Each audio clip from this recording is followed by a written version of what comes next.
أعوذ بالله من الشيطان الرجيم. بسم الله الرحمن الرحيم.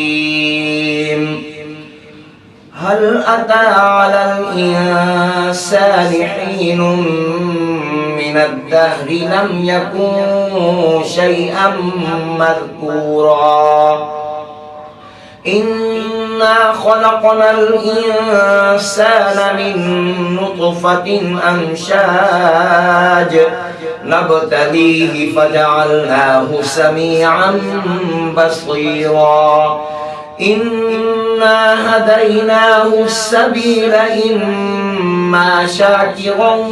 وإما كفورا إنا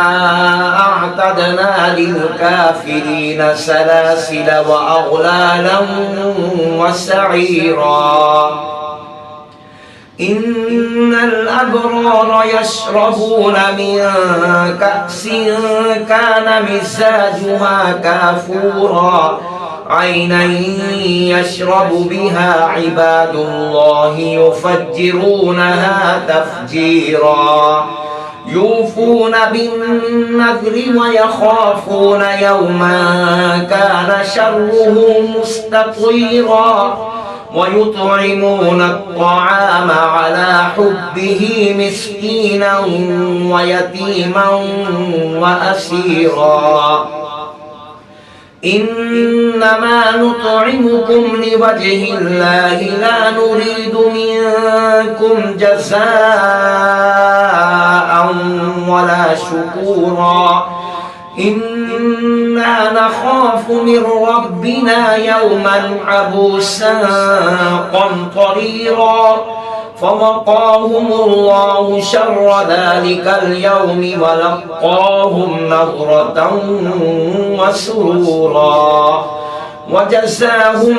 بما صبروا جنة وحريرا متكئين فيها على الأرائك لا يرون فيها شمسا ولا زمهريرا ودانية عليهم ظلالها وذللت قطوفها تذليلا ويطاف عليهم بآنية من فضة وأكواب كانت قوارير من فضة قدروها تقديرا ويسقون فيها كأسا كان مزاجها زنجبيلا عينا فيها تسمى سلسبيلا ويطوف عليهم ولدان مخلدون إذا رأيتهم حسبتهم لؤلؤا منثورا وإذا رأيت ثم رأيت نعيما وملكا كبيرا عاليهم ثياب سندس خضر واستبرق وحلوا أساور من فضة وسقاهم ربهم شرابا طهورا إن هذا كان لكم جزاء وكان سعيكم مشكورا إنا نحن نزلنا عليك القرآن تنزيلا فاصبر لحكم ربك ولا تطع منهم آثما أو كفورا واذكر اسم ربك بكرة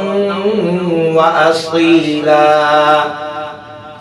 ومن الليل فاسجد له وسبحه ليلا طويلا إن هؤلاء يحبون العاجلة ويذرون وراءهم يوما ثقيلا نحن خلقناهم وشددنا أسرهم وإذا شئنا بدلنا أمثالهم تبديلا إن هذه تذكرة فمن شاء اتخذ إلى ربه سبيلا وما تشاءون إلا أن يشاء الله إن الله كان عليما حكيما يدخل من يشاء في رحمته والظالمين أعد لهم عذابا أليما صدق الله العظيم